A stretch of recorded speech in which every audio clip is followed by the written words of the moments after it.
श्रृंगार है, जैसे श्री जी की सबसे सुंदर कोई रहती है तो वो केश है।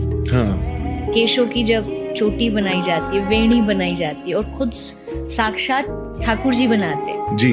एक बार एक पात्र लेके एक सखी श्री जी को मावर लगा रही थी, तो ठाकुर जी वहीं बैठे थे। ठाकुर जी बोले मैं भी लगाऊंगा। तो सखी ने टेढ़ा टेढ़ा कन्हैया को देख के बोला, तुम गैया चराने वाले ग्वारिया आदमी, तुम क्या जानो श्रृंगार क्या होता है। ठाकुर जी बोले ना मैं तो लगाऊंगा। डायरेक्टली सखी ठाकुर जी को आदेश नहीं देती, पहले श्री जी से पूछते क्या करें। ये मांग कर रहे हैं कि आपका श्रृंगार करना चाह रहे हैं, क्या करें। तो श्री जी कुछ नहीं, हल्की सी अपनी भौं जो उनकी भौएं होती है उससे इशारा दे देती है कि एक्सेप्टेड बुला लो।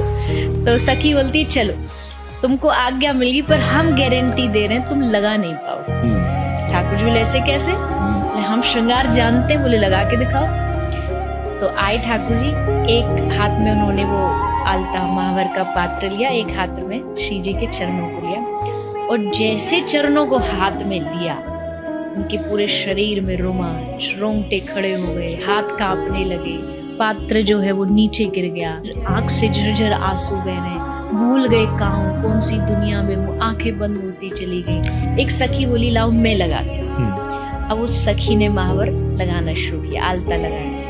एक चरण में लगाया, दूसरे तक भी नहीं पहुंच पाई, उसकी भी वही हालत हो। कहते हैं ना जैसे करंट हुआ आप छुओ तो वो पास होता है, तो शरीर में श्री जी का वही शक्ति है, वही प्रेम की शक्ति है। थोड़ी देर बाद उसको भी जगाया गया। अब उसने पूछा मैंने एक चरण में तो लगा दिया, एक में नहीं लगाया, पर पता नहीं चल रहा कौन सी में लगाया कौन सी में नहीं, कैसे पता लगाए? बोले आलता का रंग तो दिखता है, लाल होता है। उसने कहा नहीं, श्री जी के चरणों का और आलते का रंग एक जैसा, क्योंकि श्री जी के चरण एकदम बिंब लाल फल जैसे, एकदम गोरे गोरे चरण हैं।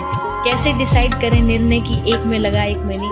बोली दोनों चरणों को हाथ में लेके देखो, जो भारी है समझो उसमें आलता लगा। मतलब आलते का रंग भी श्री जी के चरणों में लगता है तो उससे भी चरण भारी हो जाते, इतने कोमल श्री किशोरी जी।